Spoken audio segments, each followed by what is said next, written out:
Blog Talk Radio.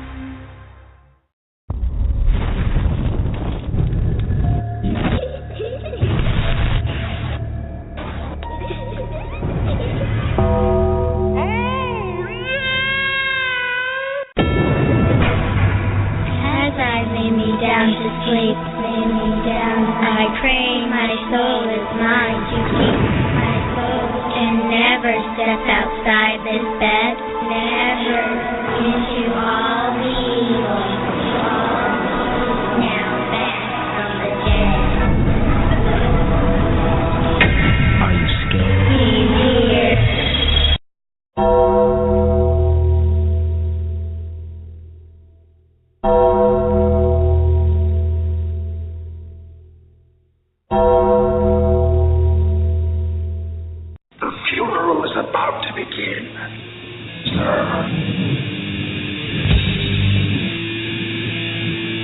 The calling hours.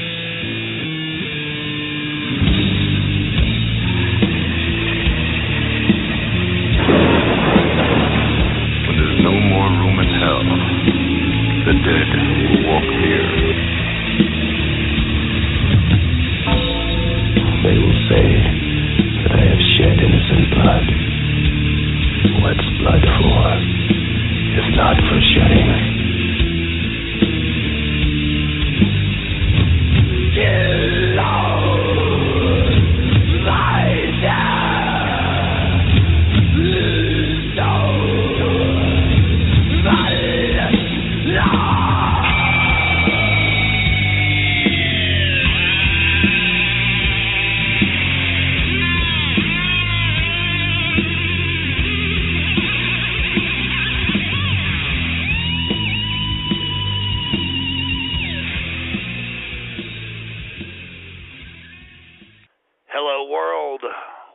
Episode 59 of the Calling Hours Horror Podcast on Horror Society Radio. This is your host, the Head Undertaker, the Dead Man, Michael Jones of HorrorSociety.com and Living Dead Magazine. Before we get to the details of the show this evening, we definitely have a sound announcement to make. It was brought to our attention the other day that the magazine that I write for, Living Dead Magazine, the Monster Man, Gary Castleberry, passed away. On behalf of Horror Society and our fan base and all of our listeners, of course, we want to say our condolences to Living Dead Magazine and Gary Castleberry. I thought it would be appropriate on the Living Dead Magazine page, there's little bios about each one of us as a writer. And I'm going to read to you what Deanna had to say about Gary. And Deanna is our boss over at Living Dead Magazine. We are lucky to have Gary as not only our Monsters of Filmland expert, but our go-to guy when it comes to classic horror in general. Gary began loving horror and fantasy upon seeing Seventh Voyage of Sinbad and The Killer Shrews at the local movie theaters in Irving, Texas. He saw a lot of his first horror films by watching a local horror host on TV, Gorgon, who showed a lot of the original great monster movies every Saturday night. At a young age, he also began reading famous monsters of filmland, something he still reads to this day. He loves working with Living Dead Magazine because he gets to promote the old school horror that he grew up with. Once all of us monster kids go away, we need to pass the torch to them to carry on the classics. Without the classics, the current horror genre wouldn't be the same. And I agree. I never had the opportunity to meet Gary in person. He and I would converse every once in a while on Facebook, and it was always amazing to get the next issue of Living Dead Magazine and read the amazing work that Gary always put together. Very talented writer. He will be very sorely missed. His favorite horror movie quote was, "Even a man who is pure at heart and says his prayers by night may turn into a wolf when the wolfbane blooms and the moon is full and bright," which was, of course, from the Wolfman. Gary, it was an honor to know you. We will miss you, my friend. And when we all get to the con in November, we will all be raising our glass in memory to you. Moving on to tonight's show. On this episode, we will have Michael Kriegsman, author of the upcoming graphic novel, One of Us, The Making of Tod Browning's Freaks, Reimagined. We will ask him about how the book came about, the history of Freaks, and the stigmata that followed the film and its maker, Tod Browning. What historical relevance the film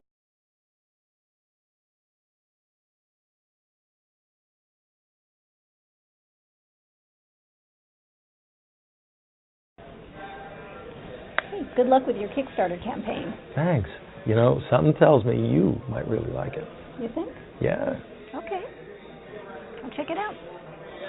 Thanks. And check out our Freaks trailer. Just scroll down right below here and crank up your speakers. The music is wild. Okay, will do.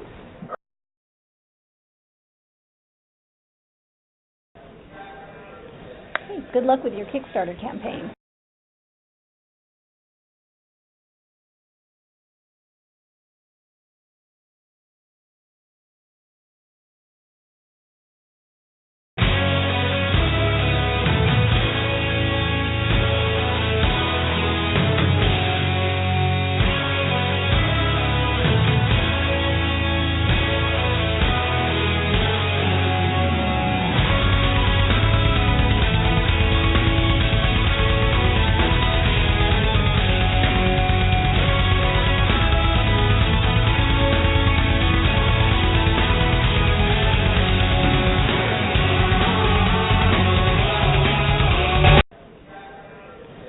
Good luck with your Kickstarter campaign.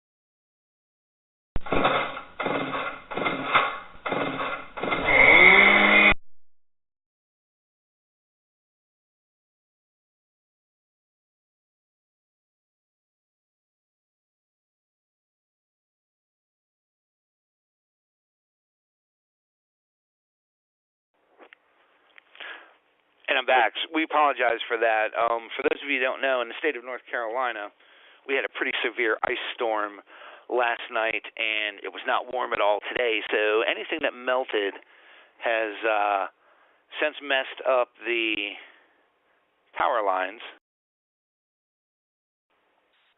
So I apologize for the delays in the show. And we will re-edit this and re-put up the broadcast.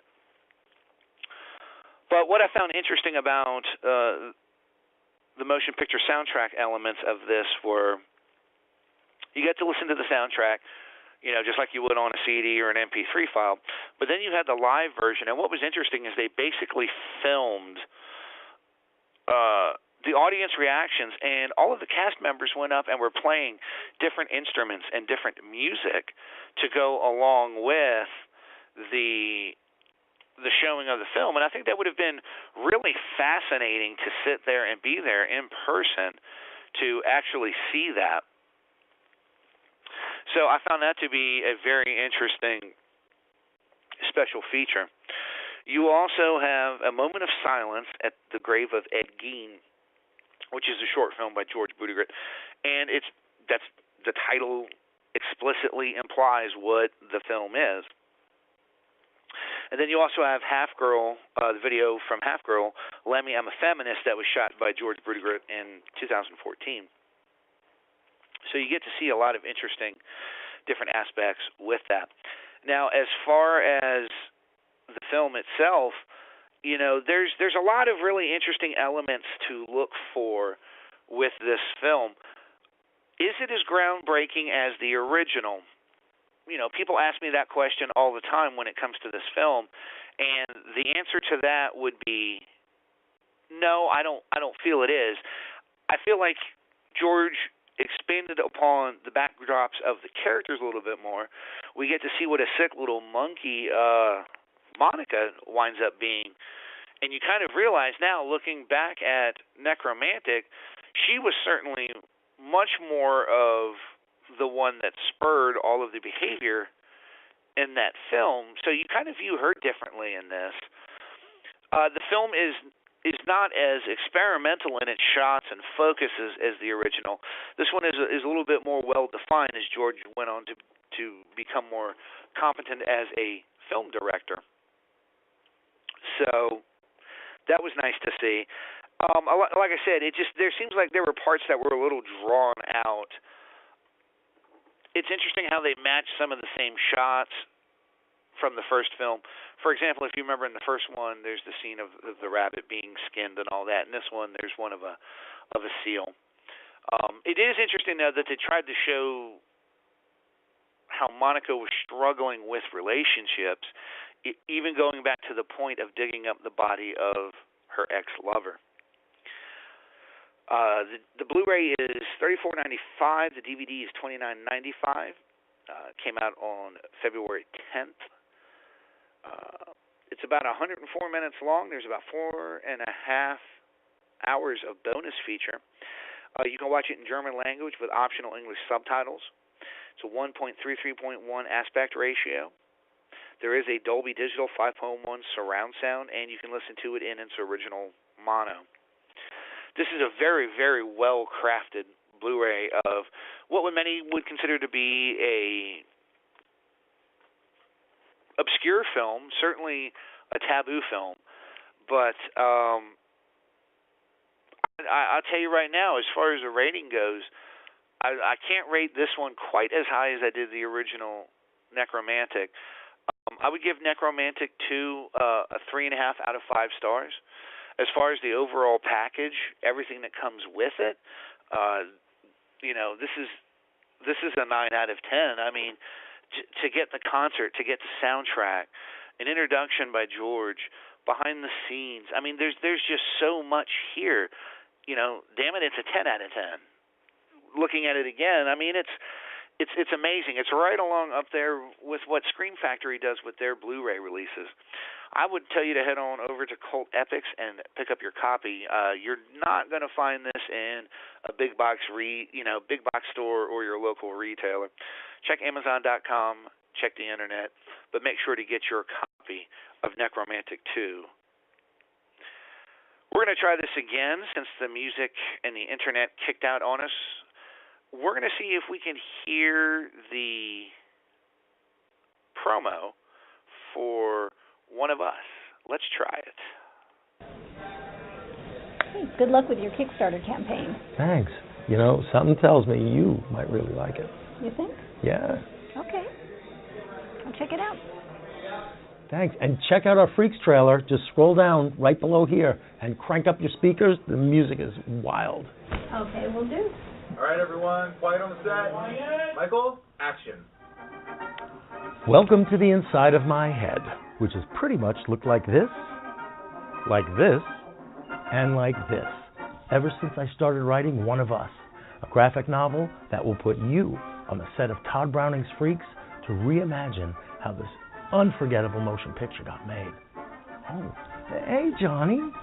Hey, guys.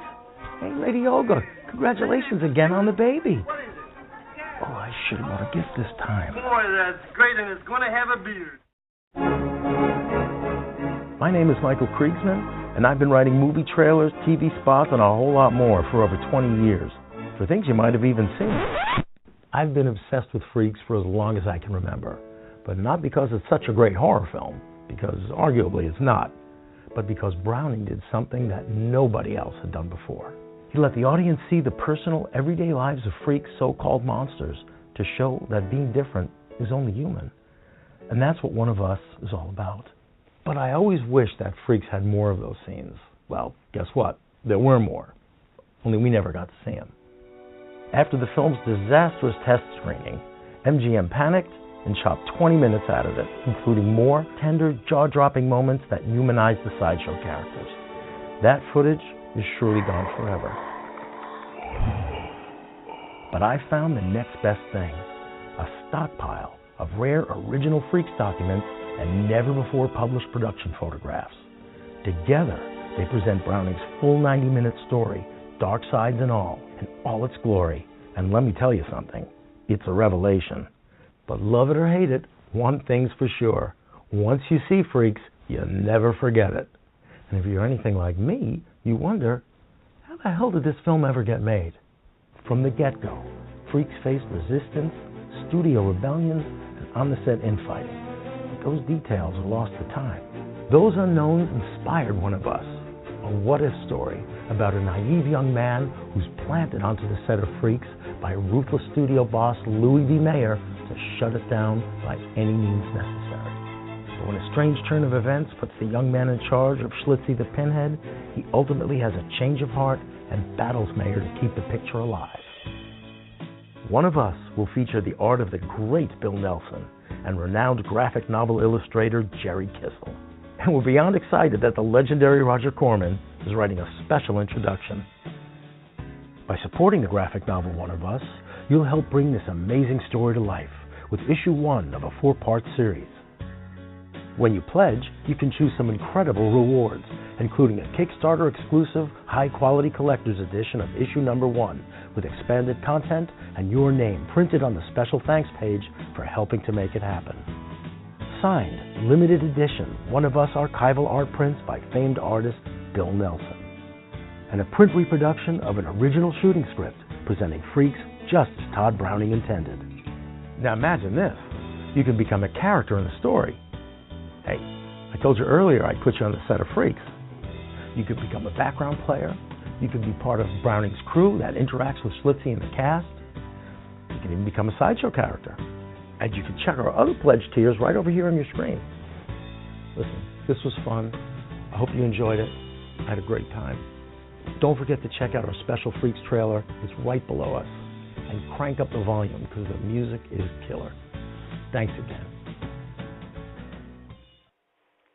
And in just 5 minutes, we'll be having Michael Kriegsman on to talk about the graphic novel One of Us, the making of Tod Browning's Freaks Reimagined. But before that, since we have our music back up, let's move back to our Metal Blade Spotlight. This is Ensiferum. The CD is One Man Army. The song is One Man Army.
Spotlight. You just heard Ensiferum from their CD, One Man Army. The song was One Man Army.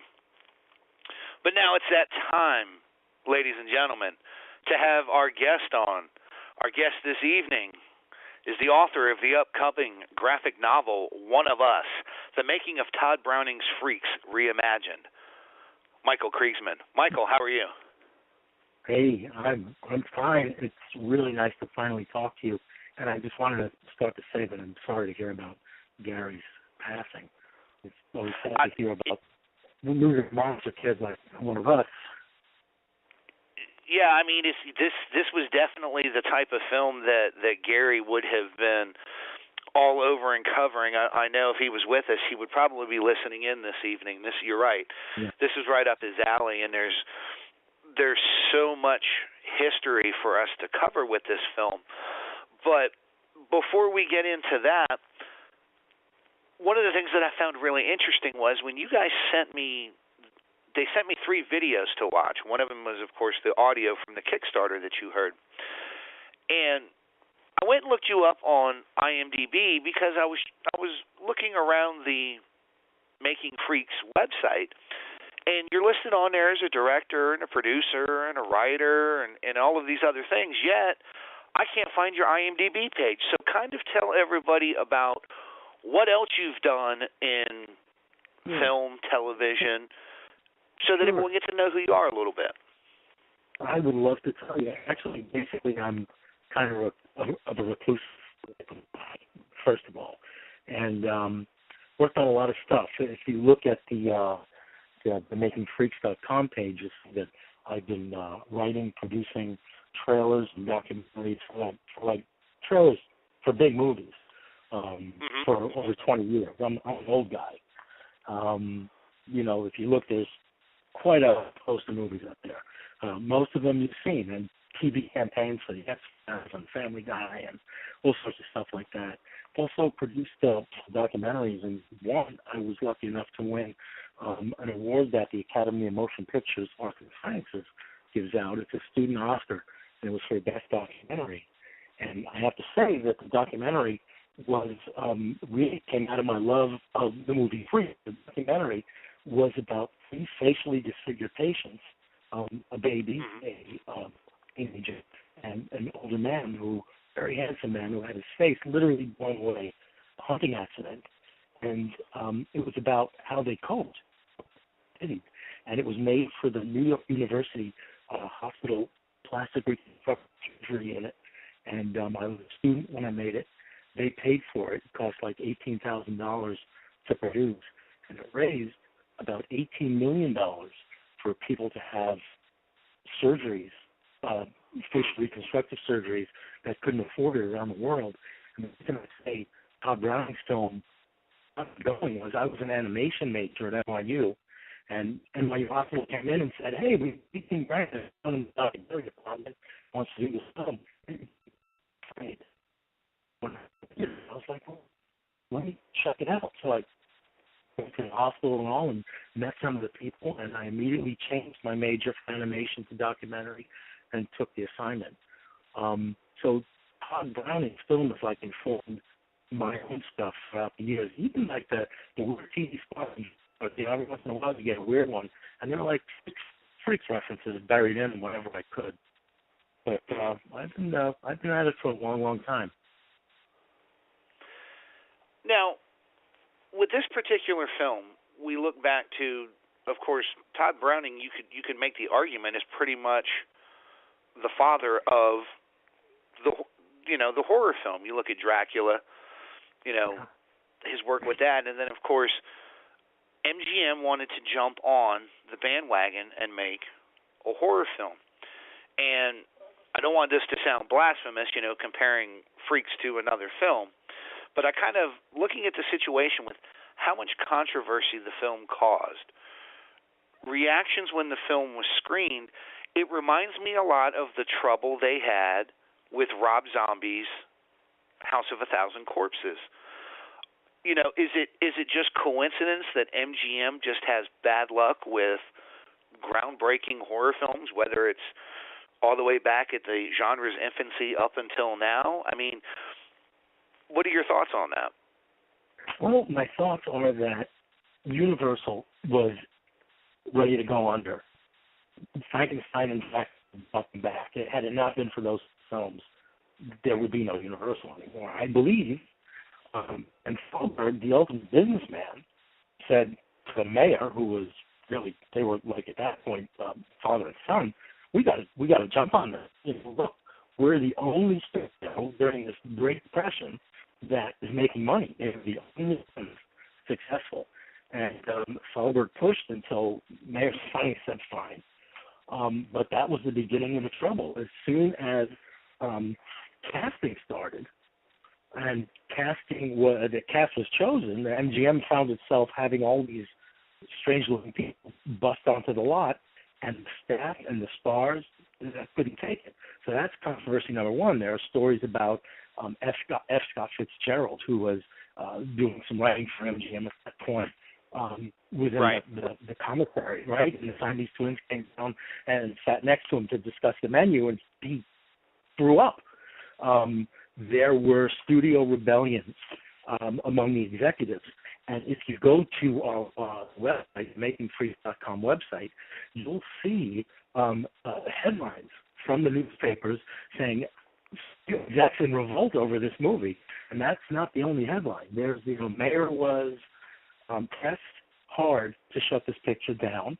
He was pressed hard to get freaks out of the commissary, which he did. He built this like seedy tent encampment where they ate, and I think there's a picture of that on the website too, which is very interesting. Most people haven't seen that picture. Thalberg was an amazing guy. He everything he touched seems to turn to gold. And there was the director of the 1930 remake of The Unholy Three. I think his name was Jack Conway. I'm not sure, but he said that hey, if Freaks is a mistake, Thalberg's done so well, he's allowed to have a mistake. Well, unfortunately, it was a mistake, and he paid for it. Now, that's something I wanted to ask you about. Yeah. Because when you look at Tod Browning's career, he had, it may not have been the most illustrious career, but the gentleman had been working in film damn near since the beginning of the medium. He Absolutely. does Dracula, which is, to this day is such an epic film. What was it in particular about Freaks that basically ended his career? A man who was so well respected, realizing, of course, that times are different, but I don't understand why it killed his career like that. Well, there's a couple of things, and let's go back for a second. He was a star. He was a star as a director. Think about it. In 1925, when he did the first Unholy Three, he made amazing money for that time. He made about, $6,000, $6,500 for doing that picture. 3 years later, and this is at MGM, 3 years later, he did, I think it was West of Zanzibar, and it was enormous. He made like, $75,000 for the picture, when in that time you could buy a lot of loaves of bread. So he was really up there. And then Dracula comes out, does really well. So who do you go to? Thalberg had a relationship with Browning. It's at the Universal days, so he's the guy. Now you got Browning, who has a sideshow background. He was 16, runs away from home, becomes a self-made freak, in quotation marks. He was like a living dead man who lived underground, buried alive kind of thing. So he had all his friends and his circle of acquaintances were these people. So when he got the chance to make Freaks, he decided to make a horror movie that was very different. And it would be a slice of life, showing the people he knew and loved, and the horror elements that would certainly out-scare the audiences that were scared by Dracula and Frankenstein. But you want to know something? It was much too much. We have the original shooting script and several other scripts from Freaks, and even if Freaks were released uncut, Browning still would have paid the price. It was just too much for that day and age. I just think There's no way around it. I can't make an excuse for him in terms of the public acceptance. And after Freaks, he was demoted. He had a heart attack after Freaks was released. A year later or so, he had a debilitating heart attack, and when he came back to work, he was demoted to a much lesser role at MGM. And by this point, the father-son relationship with Mayer and Thalberg had disintegrated. Freaks was really the nail in the coffin for that. And he did very little after that. He made 4 other films, I think. Now, you had mentioned Thalberg. The film had its premiere, make sure I get my dates right, January 28th, 1932. 3-reel film, 90-minute cut, and it was popped in between a double feature in 2 Southern California theaters. Now again, one of the things that was prefaced on your site is there's a lot of fact out there and there's a lot of untruth out there. Yeah. Of course, going around the internet and doing my research, I read where a couple of the premieres, people loved the film, but he wound up having, like you mentioned, he took 20 minutes out of the film. Cutting key scenes that presented the sideshow characters as human beings, relationship problems, sense of humor, and all of that.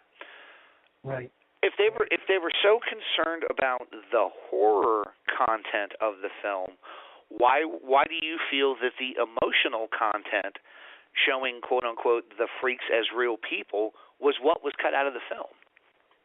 Because people didn't really get to see that, and I'll tell you why. The 3 reels you mentioned were 3 reels of a 9 or 10 reel feature.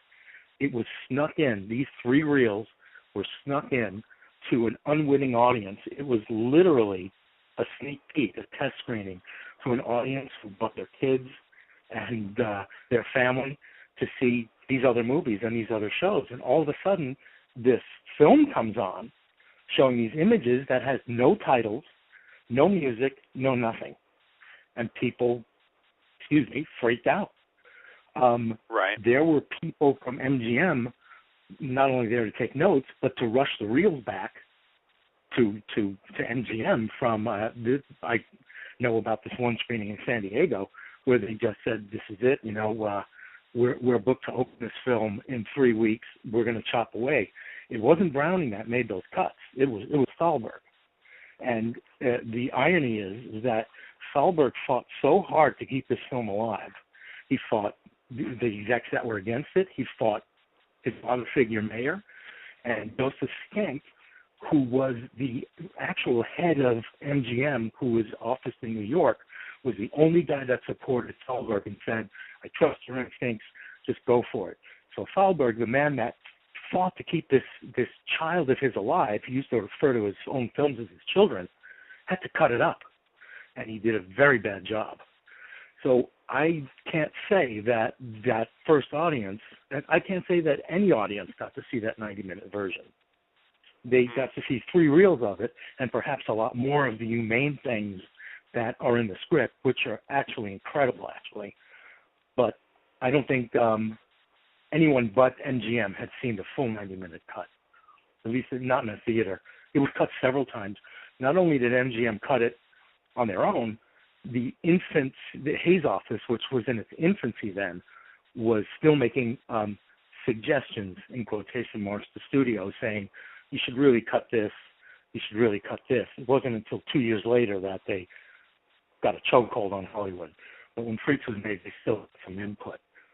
So I don't know if that answers your question. I think the bottom line for me is, even if the full 90-minute film were shown, the film would have taken at least the same amount of heat. My thing is that if people could see the 90-minute cut today or read the full script, everything would make sense. I mean, the whole end of the film is silly. I've never gone to a screening of Freaks, like in a theater or seen it with other people, where people don't laugh at the end, where with the Cleopatra as duck. There's a reason she's that way, and it's explained in the script. Right, and I was going to ask you about that too. The film definitely, from what I was able to read on the Freaks blog, which is on the Making Freaks website, that of course, you know, what happens to her, to Cleopatra, and then what happens to Hercules, where it said that he was singing falsetto and that he was castrated. Mm-hmm. You know, that footage that was cut out, you guys don't seem to think that that footage can be found anywhere. If it would even be viable for print. But, you know, what do you think would happen if that missing footage was found? Because obviously it was shot. But what if it was sitting in someone's attic? What would you guys do with something like that? Well, it would be great. I mean, it would call for a reconstruction of the film. I mean, putting on that ending alone, never mind the other great stuff that's gone, but that ending alone would give the audience. I mean, look, for years I looked at that ending and said, wait a minute, which one of the sideshow cast had the surgical skills to pull this off? You know, not Randy with that knife, that's for sure. But if they realized that Cleopatra mutilated, not Cleopatra, the sideshow cast mutilated Cleopatra beyond repair and castrated Hercules, and in order to save her children from the law, Madame Tetralini opened this new sideshow, sideshow and music hall, and threw Cleopatra into a chicken suit, and she became the ultimate freak, which is turnaround is fair play. And Hercules, too, the womanizer, ends up slightly heavier in the end of the movie. The end of the movie in the script takes place 3 years later. So Hercules is now chubby and is singing falsetto to Cleopatra. He's on stage. She's in a pit, and he sings to her, and she quacks back at him. It's really a chilling Tod Browning, eerie ending, unlike the ending we have now, which elicits a lot of laughs, I'm sorry to say. Again, I think audiences would have been horrified, but at least they'd have had context, if that helps. And I think today's audiences, I think the film, when rediscovered, would have even been more appreciated as a great story, because it really was. I mean, the missing pieces, you put them together, and it's like, wow. You know, I can feel for these people just by reading the page. I can only imagine. I mean, it's, you know, of course, you know, working in the film industry, being a journalist about it, you know, all the things that I do, you know, censorship is not something I believe in any format, and it's absolutely a shame that it's gotten that way. Now, something else, you know, to compare it again to modern films for a second, you know, for its time, Freaks was a shocking film, you know, and of course the cuts were made, and you know, we as genre fans these days, you know, we have the voice of, you know, we want it harder, we want it bloodier, we want it gorier, and the funny thing is that when they give it to us, people turn around and complain, similar to what they complain about Freaks. You know, what is it? Do you think it's a sociological thing that when things are just, when that line is pushed just a little bit, that everyone loses their minds? Because, you know, it took 30 years before Freaks was basically, quote unquote, rediscovered and became a thing in the 60s again. Yep, and guess what? I want to go back to the other thing, because you asked an amazing question that's relevant to me. Browning died a month after the Venice Film Festival, where Freaks was rediscovered, and he never got to know the reaction to it. I mean, that to me is sad. That's really sad. So it never happened for him. He just, you know, whatever. But the question you ask about people's expectations and when they get it, I produced a documentary called Autopsy Through the Eyes of Death Detectives. And it shows autopsies not in an exploitive way. And as a matter of fact, there's the soundtrack to it. It's shot with Steadicam and it's floating. And it's interviews with pathologists as they're performing autopsies, and shows you what kind of lives they lead on the outside, that they're normal people. But the autopsies are uncensored. You see everything. When the film was distributed, I used to get hate mail from people saying, okay, you showed a head being sawed open and the brain being taken out. You can't get more graphic than that. People would say, it's not bloody enough. I want my money back. I'm going to kill you if I ever see you. Stuff like that, because it wasn't, quote unquote, violent enough. So what is with society? I can't answer that question. I tried to make a movie to let people know what goes on in an autopsy suite. And you show them the ultimate, and it's still not enough. So I don't know if there's ever going to be enough for people. It's just really, perplexing to me. It is. Not that long ago, I had Herschel Gordon Lewis on, of course. Oh. Blood Feast. The godfather of gore, the man who created the gore film. And it was funny to read the comments about his public reactions, the film, and things like that, and now how he's so widely accepted and embraced. And you talk about, unfortunately, how Browning passed away before he got to see the film rediscovered and what audiences thought about it. What do you think changed when the 60s and the 70s hit and Freaks became, for lack of a better term, a midnight movie with a cult following? Yeah, I've thought about that a lot. I think the 60s mindset that we all know and are familiar with, those of us that are old enough, it was a lot more accepting. I mean, people started to become a lot more tolerant in everything, in cultures and religions and things like that. So Freaks, to me, almost represented the ultimate in people that are different being accepted. And it became cool to become, I hate to use the phrase again, one of them or one of us. It was cool to accept them. People somehow embrace these characters unlike the generations before. And it's something now that the first time, let's say you see Freaks now for the first time, it's still a shocker.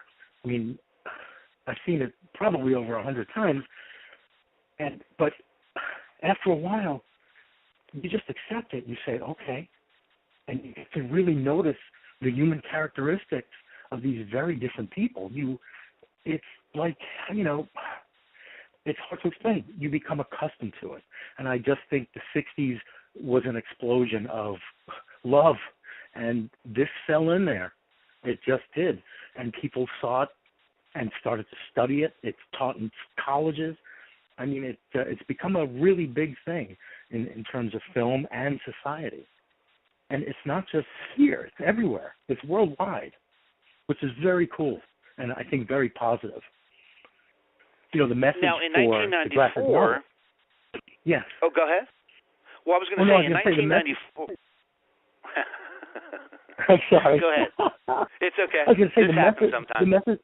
That's all right. I was going to say the message for the graphic novel is being different is only human. And I think in the 60s, people started to see that. Whether they looked at a black guy, whether they looked at a Jewish guy, a white guy, Asian, we're all human. And I think people just opened up to that and put their 1950s bomb shelter defenses down. I think they lowered them. And I think the Freaks' acceptance is illustrated by that societal change. I was going to say, in 1994, Freaks was selected for preservation in the United States National Film Registry as being culturally, historically, or aesthetically significant. Yes.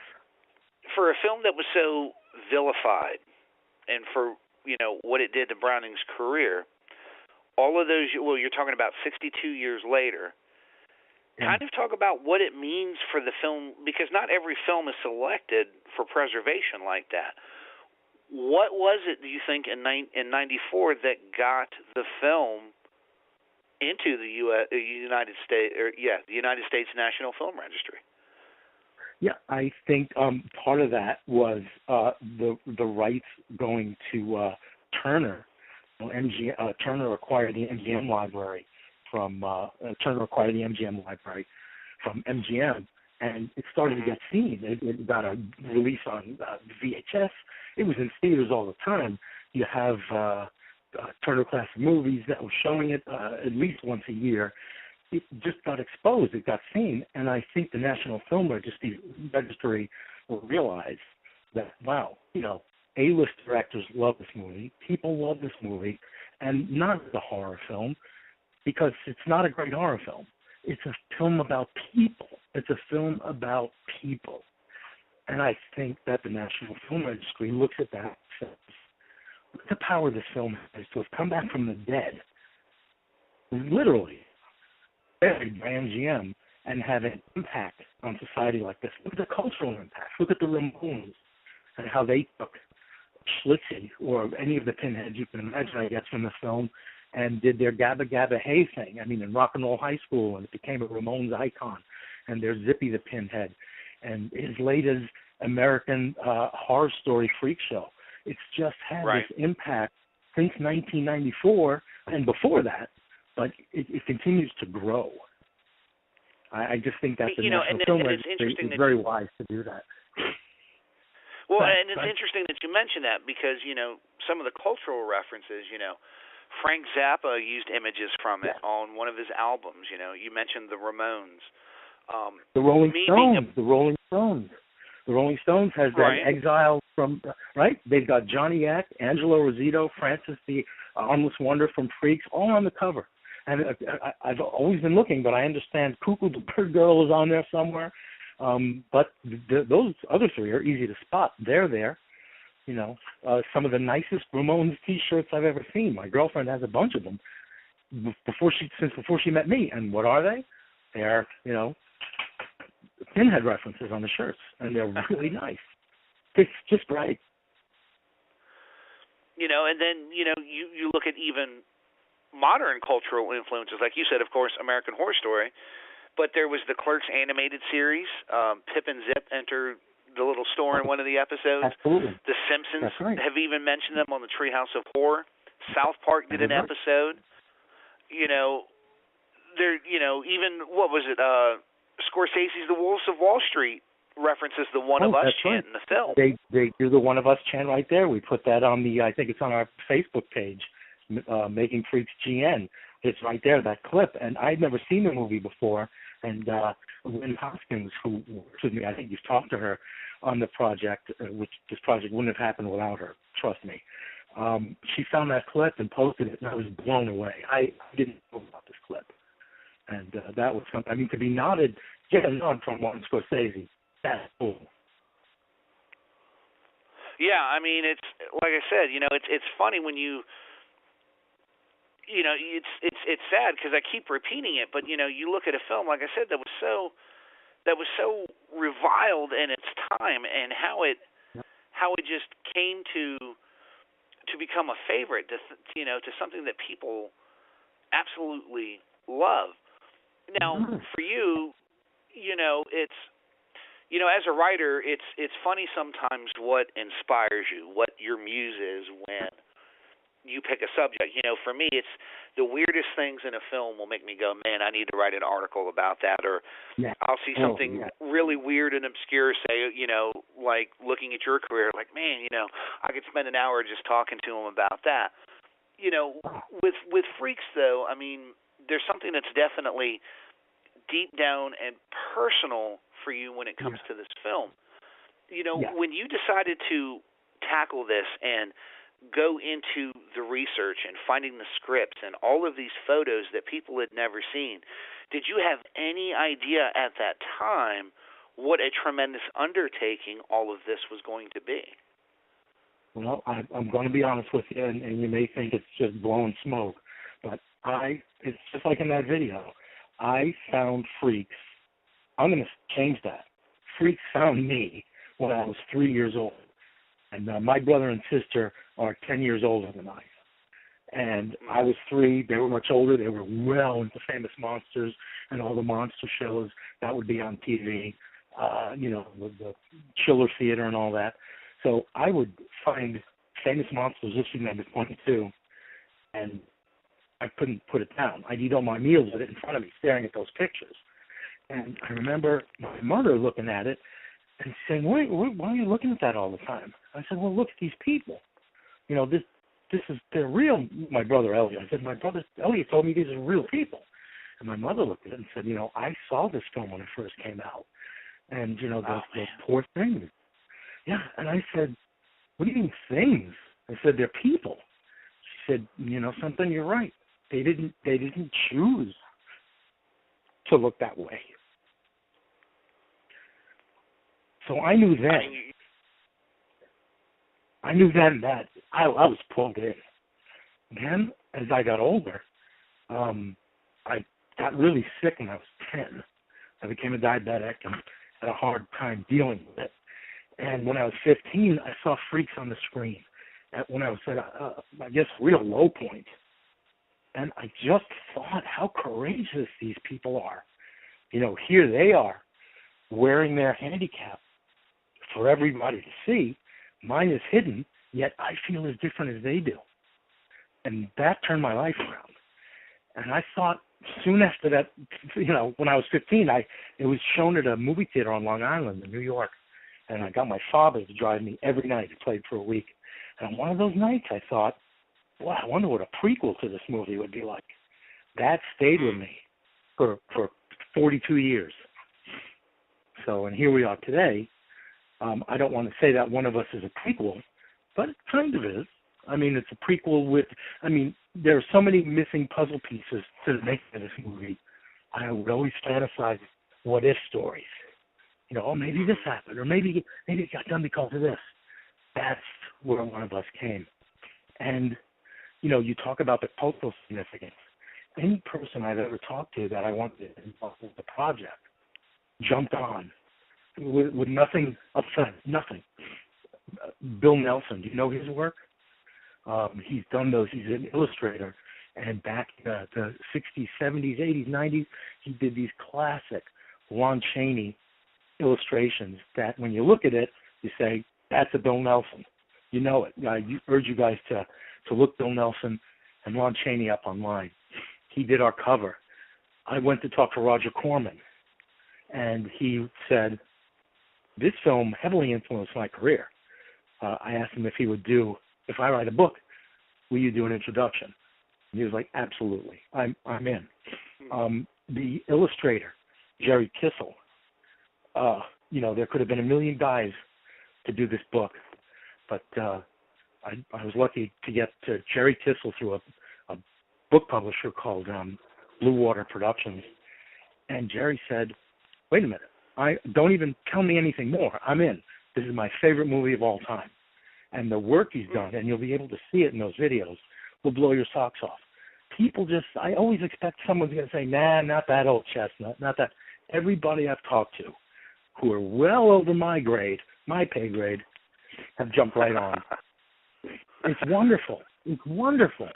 So I'm hoping that kids in school, not only just, Freaks fans like, monster kids and guys like you and me are going to read the book, but kids in school will read the book. Graphic novels in school are raising reading rates across the country, and that hasn't happened in a long time.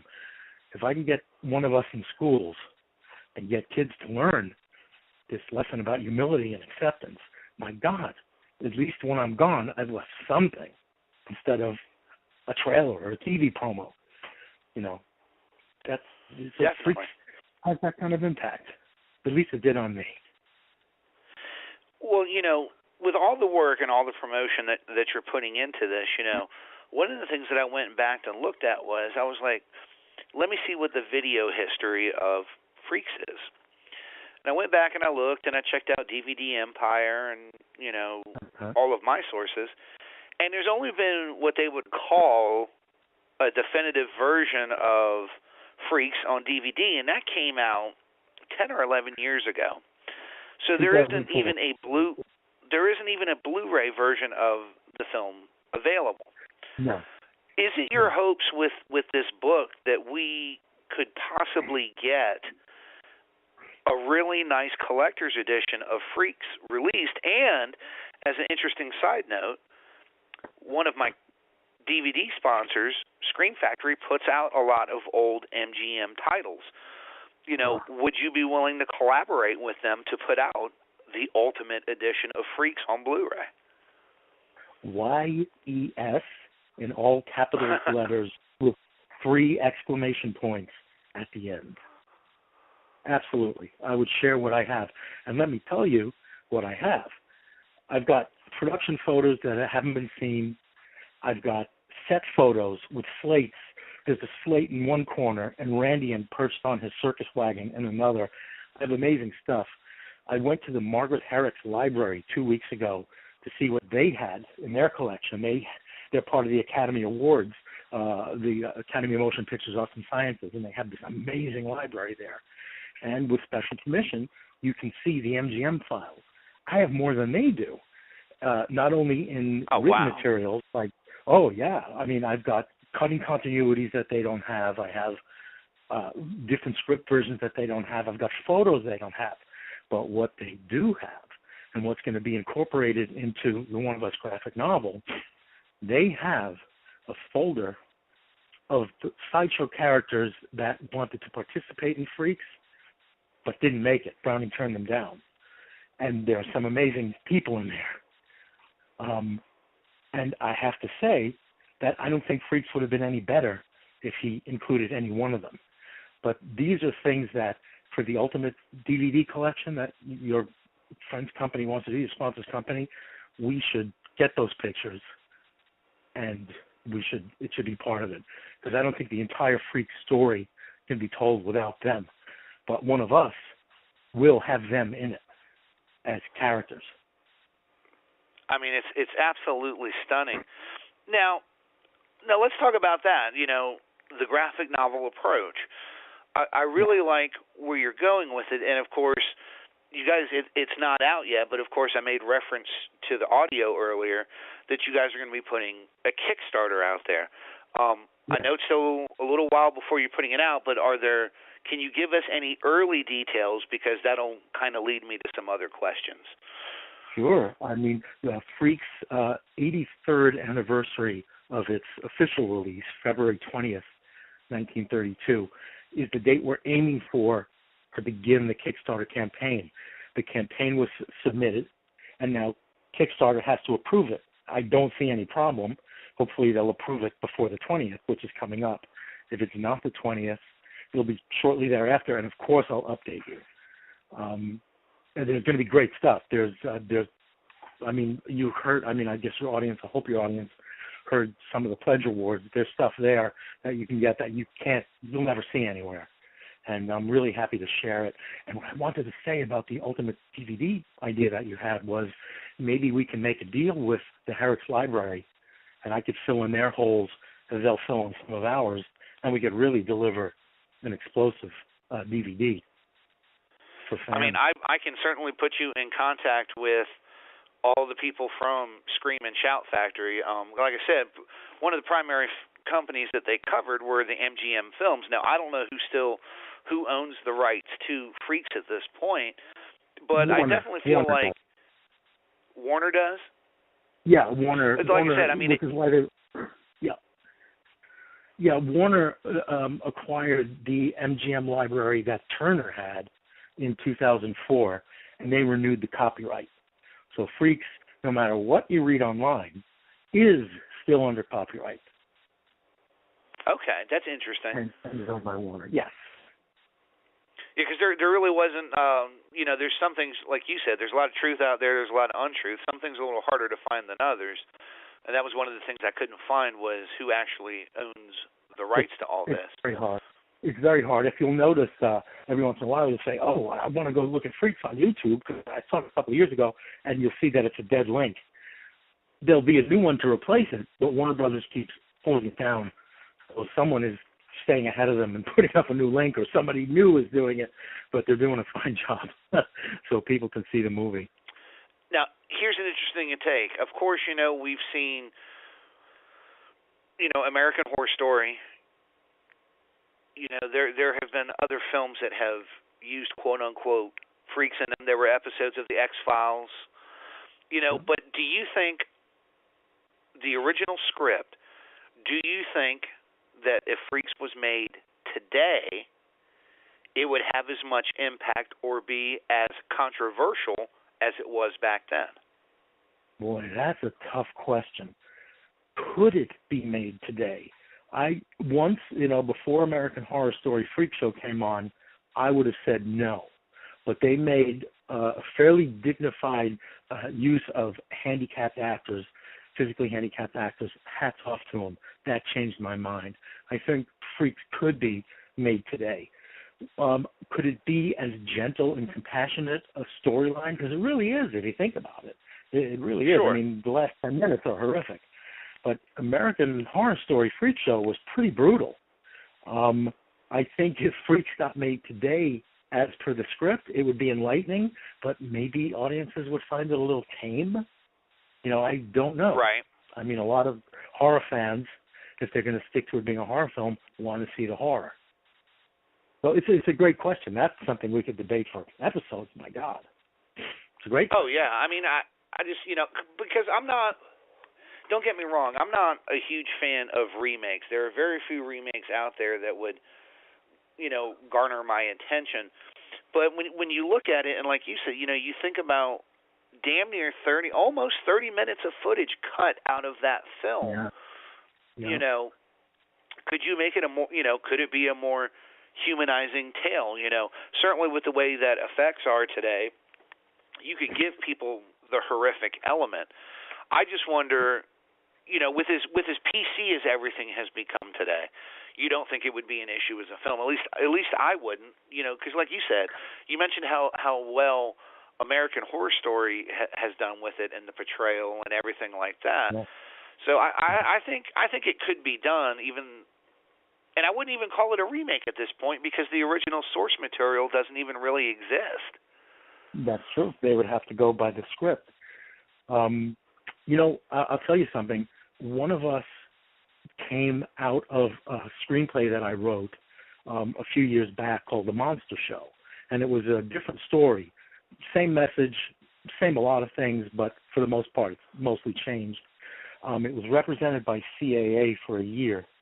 And they couldn't get any traction on it. We get great feedback, but eventually they gave it up. The purpose for that script was to have all of the sideshow cast of freaks recreated in CGI to act, quote unquote, alongside real, quote unquote, actors. I think that might be. I still think that's a great way to go. Just me, but that's my fantasy version of One of Us, or had it been the Monster Show at the time, to see that. I'd love to see that cast come back again.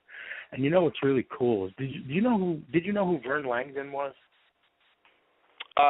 Not off the top of my head. Okay. Do you remember the Don Post monster masks on the back of the FM covers? Frankenstein, Dracula. Yes. I mean, the classic calendar masks. He was the sculptor of those masks. And not only was he an artist, he was a Renaissance guy. Unfortunately, he passed away in early 2011. But he was a musician, and he played the midways on sideshows, and he was a Grammy-nominated songwriter. He was something else. Oh, he worked on the original Planet of the Apes, the makeup. He's an amazing guy. He knew Schlitzie, and I got to become friends with Vern and kind of took him on as a consultant for the film. So the cool thing about the story is, and it'll translate for the graphic novel, he has a side of Schlitzie that goes beyond what we know in Freak. And so we'll get to see the real Schlitzie. And he knew the Dahl family, Daisy Earls and Harry Earls. He was in Barnum Bailey Clown College. He was a clown as well. And in 1966, he got a print of Freaks and screened it for the Clown College. It so happened that the Dahl family were in town in Florida. And he got them to come over, and they saw the film with Vern for the first time, 30-something years after the film was made. After the film was made, they went back out on tour again. And to be a fly on the wall, Vern said their reaction and the details they talked about certain scenes and certain characters, all those details are with me, and they're in the work. So all these things that you know about Freaks and stuff like that will become even more enhanced when you see this. because the work went into making the people real because of my respect for them. Now, with the graphic novelization of the film, it's going to be 4 issues. Is that correct? Right now we're planning 4 issues, and we have a reasonably low ask price on our Kickstarter campaign. But if it were to be one of those campaigns that slingshot it to a higher level, we would produce more issues where people wouldn't have to pay another dime. And if we did really well, beyond the ask, I would jump in and do the entire graphic novel at one thing. I mean, I'm going to push to do what the pledges allow us to do. I mean, this is like my dream project, and I want to see it through the end, whether it's one big volume or 4 issues that we have to do a chunk at a time. Oh no, and I'm definitely looking forward to reviewing it when it's done. But one of the things that people are going to ask is, with it being the graphic novel, and you're going to be filling in, quote unquote, some of the backstory on, what happened with the filming and everything like that. How much, just so fans get an idea, how much of that are you basing off of fact, and how much of that is your creative personality? Oh, my creative personality is the storyline, which actually I'm not going to give more away than this, but it's, believe it or not, it's a love story. It's a love story. And Freaks happens to be the setting of where this takes place. It's about an impressionable young guy that's forced onto the set of Freaks by Louis Mayer, who wants to shut the picture down, and he puts the kid up to no good to make sure it happens, even if he's got to set the soundstage on fire. And the kid falls in love, and not with one of the sideshow characters or any of the cast, but he falls in love with Mayer's secretary, and she changes his mind and literally shows him why this picture needs to be made. And she has the forethought to think audiences may not get it now, but later on, it's going to be important. It's going to be an important message to get out there. And he ends up, because Tod Browning was kind of a cruel guy, he catches on to why this guy's on the set, and to punish him, he puts him in charge of Schlitzie 24/7 until the film is done. And Schlitzie's kind of trouble. He's rowdy, but his bonding with Schlitzie also makes him realize that these are human beings. This film has a message if it can be seen the way it's meant to be seen, and this could change people's thinking about people that are different. So that's really your story, without hopefully giving too much away. Sure. And but in terms of the problems Freaks had, yes, there are the executive revolts. There's a lot of on the set fighting. The crew hated Browning. The editor would have to be on the set for part of the shoot and then spend hours until like the wee hours of the morning editing. And he said it used to make me drive up. The sound alone would drive me up the wall. The assistant cameraman came out and just said, "Browning's a bastard. He's cruel. He tortures us." One example is, that storm scene at the end of the movie, the big climactic storm. They shot that during Christmas week, 24/7. Nobody had a break. There were 4-hour breaks here and 4-hour breaks there, but nobody enjoyed their Christmas, and that was just the way Browning worked. He was like, "This is what you're doing." And there was a piece of equipment on the set which created the thunder and the lightning, and that machine had a sword in it, and it would often explode. Instead of releasing energy, it would store it and then just explode. And several crew members were hurt. Several escaped with their lives.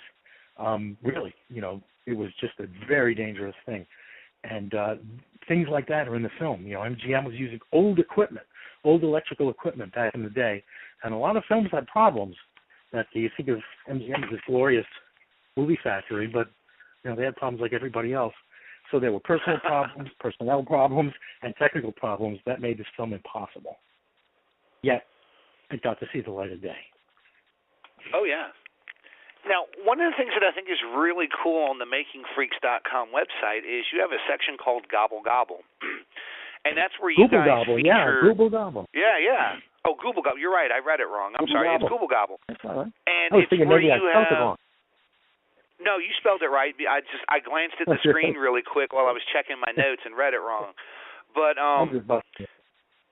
this is where you guys feature Freaks-related stories, fan artwork, memorabilia, videos, and more. Kind of talk about what your response has been from the fans and some of the interesting things that fans have sent you that you may not have seen before. Well, to tell you the truth, the site has only been up for a little more than a month, so we're still promoting it. So those submissions are very few. I mean, please, if people are listening, send them in. I mean, send us a video of what it was like to see Freaks for the first time. Send us drawings.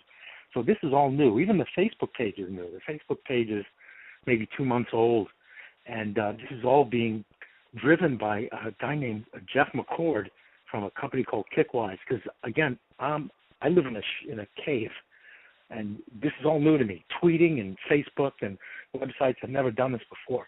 And this guy, along with Lynn, just said, "Come on, we're taking you out into the daylight to do this. Just tell us what you know, and we'll build a website." The hardest part is getting people to know about it. I know there are Freaks fans out there, and I'd love for them to jump on board onto the site.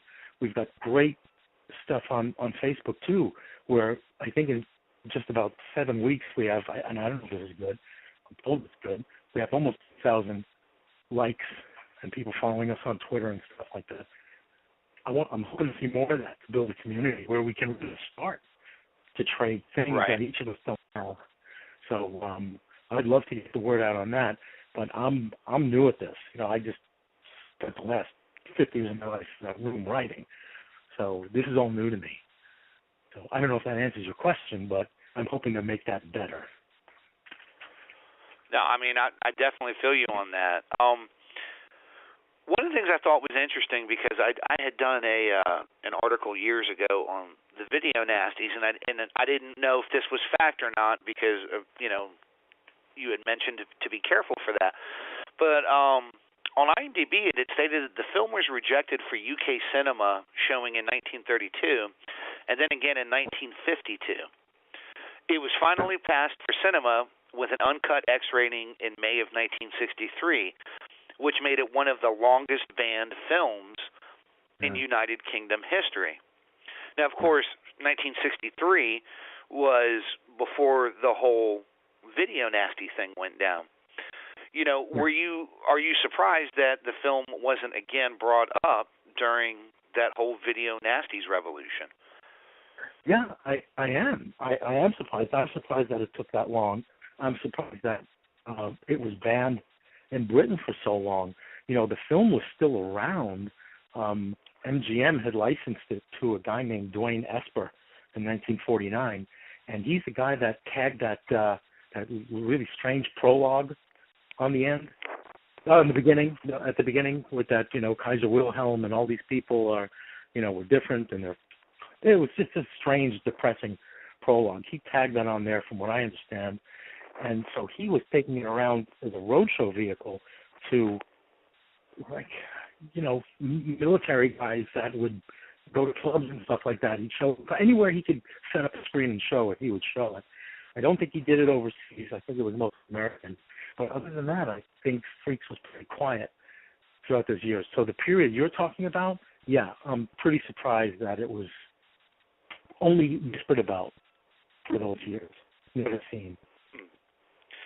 Was there any truth to the rumor that there was a woman who threatened to sue the studio because she said she had a miscarriage after viewing the film? Well, in my opinion, it's like the people, who said, you read things about in the premiere of Frankenstein, when Frankenstein was shown, people were taken out or they had nurses in attendance. To me, that's publicity. My mother was born in 1915, so she remembers seeing Frankenstein and Dracula. And what's funny, what she told me was, I think I got the horror bug from her. She went to see Dracula in the theater and would see it again and again, and she could swear that every other night it was the same woman being taken out in an ambulance. So to me, that plays into it's just, studio hokum. I just don't think it's real. And I think it's the same thing with Freaks, too. I doubt that's real. It makes a great story, though. Oh, yeah. Now, one of the other things I found interesting was, and again, this is IMDb, so I don't know how factual this is, but it had said that the original casting had Victor McLaughlin, yeah. Yes, as Hercules. Myrna Loy as Cleopatra, and Jean Harlow as Venus. And that they all said no to the film. Yes. I believe had that's they true. been the actors, well, what I was going to ask you was, had they been the actors, because, you know, especially Myrna Loy and Jean Harlow, I know those names, you know, had they been in the film, do you think the film would have had, quote unquote, more legitimacy and would not have been cut? I have to tell you the truth. I've got to say no. I think that Browning made a film that was so different and so out there, you could have put Clark Gable in it, and it would have had a bad reputation. It was a dare. It was not a dare. It was a scary thing for him to do, and MGM was rightfully petrified. It wasn't right for the audiences then. That film was made for us. Strangely enough, it wasn't made for those people. But Victor McLaughlin and Myrna Loy had both worked with Browning before in Cheney vehicles. You know, McLaughlin was the strongman in the first Unholy Three, and I can't recall the name of the movie that Myrna Loy was in, but she was in the Cheney vehicle too. So I absolutely believe that was true, and I've read it in sources that I trust, like David Stahl, who is like the Freak God, and Elias Savada. Those are the guys that did all the legwork that helped people like me who wanted to further the story along. They interviewed people when they were still alive. I mean, hats off to those guys. They're brilliant and their work is solid. So I believe it. And that story I've told you about the free work print reels of Freaks being shown came to me from David Stahl. Anytime I had a question, I would ask David, and he was very kind enough and said, no, this is what happened. So you have it from a better source from him. We're almost at the end here, but there was one other thing I wanted to ask you about before we get all of the, the website addresses, where people can find everything about what you're doing.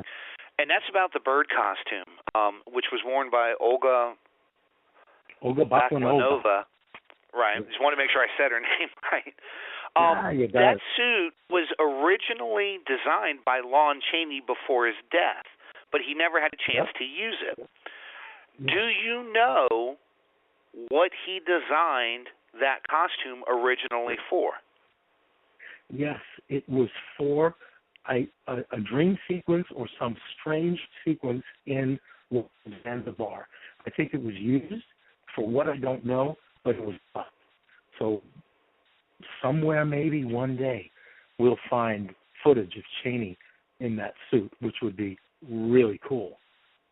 That would just be stunning. It'd be stunning. I hope that's something that you find, because I find that to be an interesting little bit of trivia. I had no idea. I mean, of course, I knew the story. I knew the story of Freaks. I've seen the film. I had done research, long before I met you. But that was something I didn't know, and I found that to be extremely, extremely interesting. Yeah, I think that it was Browning's nod to his friend. I mean, again, Freaks was shot in 1931. Chaney died in August of 1930. They were really close.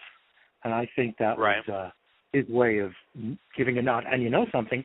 Frozzo, the clown in Freaks, is named after Frozzo, a Chaney character in one of Browning's movies, too. So he reused that name. Yeah, there are a lot of little nods, a lot of little secret things in there that if you look, you can find them and then back them up with history. So it's very cool. I love it. Michael, I want to thank you so much for being on. I really, it's, as a writer sometimes, it's hard with my friends who are not as big of a horror fan for people to understand my passion. And looking at what you're doing, looking at what you're getting ready to do, it's very obvious that I see that same passion in you, and I want you to know any news you have, any updates, I would love to put them up on Horror Society. As a matter of fact, I would love to send you a 13-question interview for, just to expand a little bit more on some points that we talked about here tonight, if you're okay with that. That yes I gave you for the other thing, the DVD? Yes. You could put 4 exclamation points in front of this one. I'm in. I love the site. I love what you're doing. And your passion makes me feel more normal.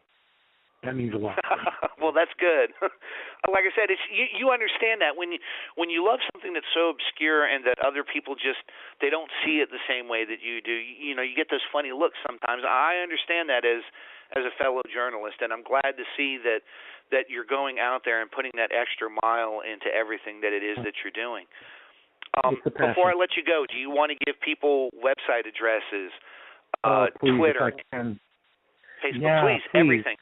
Go ahead. Thank you. At Twitter, we're at Making Freaks. On Facebook, we're Making Freaks GN, it's all one word. The main website is makingfreaks.com, all one word.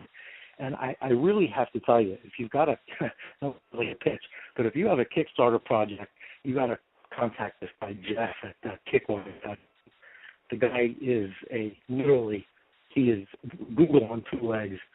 Lynn Hoskins at Media Tones, look her up, because nobody does what they do without. They have my back, and I trust them, and I think anybody out there who wants to do something somewhat risky, this, or anything else, you can depend on these 2. They're amazing. Amazing. Awesome. Well, Michael, thank you again so much for being on. If there's anything that you need, I'll get you up on Horror Society. We can do, we do a write-up for Living Dead magazine. Keep up the good work. Keep me posted. And if there's anything I can do to give you guys a hand, please let me know. Michael, thanks. I have a feeling we'll know each other for a long time. Oh, yes, sir. I am looking forward to it. Thank you for being on. Thank you.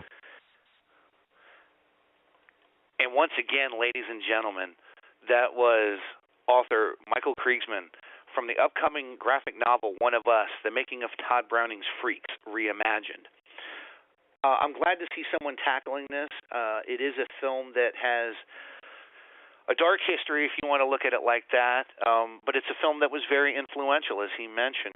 Roger Corman himself mentioned about what an influence this film was on him. And as we get more information on this, we will be putting it out on Horror Society, and look for my further interview with Michael coming up on Horror Society. In a few minutes, we're going to get into our second digital dismemberment DVD review, and that is going to be of Scream Factory's Animal. Since we had a little problem with the audio in the beginning, we are going to do a double shot of Ensiferum in our Metal Blade Spotlight. Normally, the music will start to be a little bit more spread out in future shows, but we're going to go ahead and get that in because Metal Blade loves us and they send us great metal.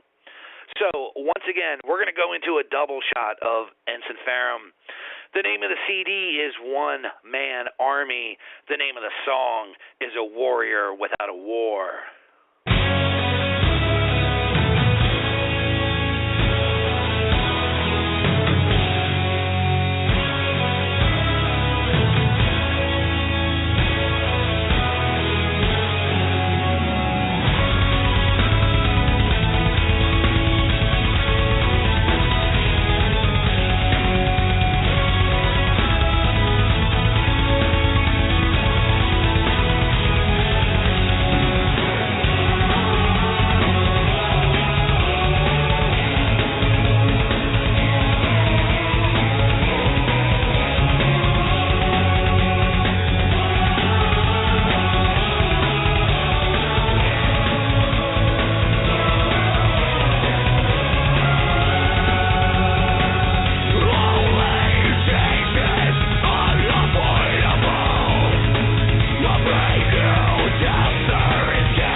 Welcome back. You just heard a double shot of Ensiferum from their CD, One Man Army. You just heard the song Acts of Judgment, and we opened the song before that with Warrior Without a War. Make sure to head over to metalblade.com to get all of the details on all of their bands. You can also pick up, I think, just about everything from Metal Blade artists on iTunes, which, by the way, you can now subscribe and download episodes of the Calling Hours Horror Podcast, Flesh Wound Radio, and Horror Society Radio in general. In a minute, we're going to get to our second digital dismemberment for the evening, which is Scream Factory's Blu-ray release of Animal. But I have to let everyone know once again to check out issue number 6 of Living Dead magazine. It is our Rob Zombie issue. Our great and fearless leader, Deanna Utella, has an interview with Rob Zombie. The dead man himself got to interview Bill Moseley and does a retrospective on The Devil's Rejects and House of a Thousand Corpses, as well as cover Scarlet Fry's Death by VHS. So make sure to head over to livingdeadmagazine.com to order your copy of the magazine. And do not forget, in November, Living Dead's Horror Meets Paranormal Convention 2015 at the Oregon Convention Center in Portland, Oregon. We will hopefully soon be releasing guest lists and a list of events on what's going on. But needless to say, there will be lots of paranormal and horror-themed stuff. I even think that there is going to be some films being shown. So as I get more details from Miss Deanna about what's going on there, I will let everyone know. But now it's time, and hopefully the music will work this time, for some digital dismemberment.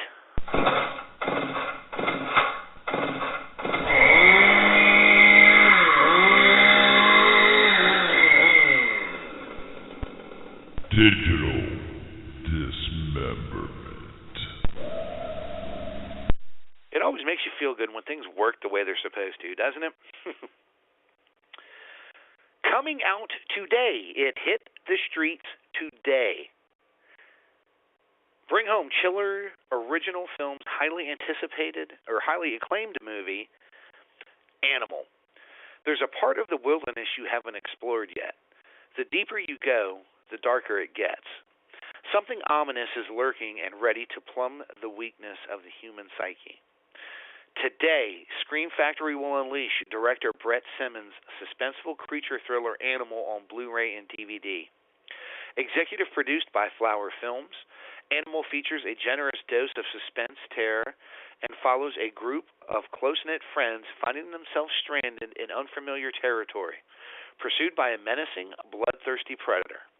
Holed up in an isolated cabin, tensions mount as long-buried secrets are revealed. As the body count rises, the group must put their differences aside and fight for survival. The film stars Joey Lauren Adams, most famously known, of course, for Chasing Amy, Elizabeth Gillies, Victorious, Paul Lacano, Return to Sleepaway Camp, Eve Jeffers from Whip It, Thorsten Kaye of Smash, Amaury Nolasco, Prison Break, A Good Day to Die Hard, Keke Palmer, Masters of Sex, Jeremy Sumter, Friday Night Lights, Parker Young from Subpurgatory, and features music from Tom and Andy from Resident Evil Afterlife. Animal is from executive producers Drew Barrymore and Nancy Juvenin, and producers Chris Miller, Ember Truesdale, Kelly Dean Smith, and Tommy Hudson for Flower Films. The film was written by Tommy Hudson and Catherine Trello and directed by Brett Simmons. Creature effects are by Gary J. Tunnicliffe. I thought this was a fun film. As I had mentioned in the open of the show, Scream Factory regularly releases titles from Chiller's line of films, and I have to admit, once again, I think they found a great film. This is a good creature film. It's not overly explanatory. It's pretty much a group goes out to the woods, encounters a beast and some other survivors, and it's mayhem until the end. A lot of people would probably compare this film to Feast, and I can kind of see that a little bit in terms of the creatures, but I think the story was a little bit more realistic and believable. You have the younger couples who are out at the lake. There are definitely some secrets amongst the group, which are found out later in the film. And who you think is going to survive winds up not surviving in the end. The film has a nice twist when it comes to that. I like the way that the creature was shown without being overexposed. It was certainly different. The film definitely has its bloody and gory moments. It does not shy away from chest cavities being ripped open and Gru just being thrown all over the screen. It was very nice to see Joey Lauren Adams again, and to see Paul Ianoka return to Sleepaway Camp, in another film. You don't get to see Joey in a lot of horror films in my memory, so I thought the casting was well done. Again, I thought the creature effects were very well done, too. One of the things that really strikes you is how good the film looks. I love the camera angles. I love the locations.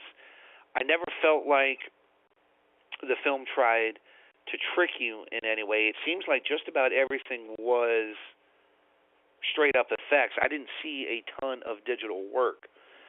As far as bonus features goes, there's an audio commentary with director Brett Simmons. There's a very small interviews with the cast, and it's mainly just one line from just about each of the characters, kind of about who they are and what they do. There's a very small behind-the-scenes footage as well as a theatrical trailer. As far as Scream Factory releases go, again, this is another great independent horror film. I think that fans that are looking for something a little bit different, without overcomplications, without a super convoluted storyline, will really enjoy this. It's pretty much a survival film and what people will do to one another in order to survive a horrific situation. Again, I think there are a few good plot twists. Like I said, there's definitely not a shortage of blood and gore. The film's not made to be some great Sherlock Holmes mystery. This is a sit-down and, oh, damn it, can these people survive? What's going on? It'll be interesting to see if there's a follow-up to this or a prequel. It would be interesting to know some of the backstory on the animal, because none of it is really provided during the film. You can speculate on your own things, but I kind of like the premise of it being, what if there were deep parts in the woods, just like the oceans, that we've never explored, and there's stuff out there that we just don't know about. I believe it's a possibility, and I think Animal is a good example of that kind of storytelling.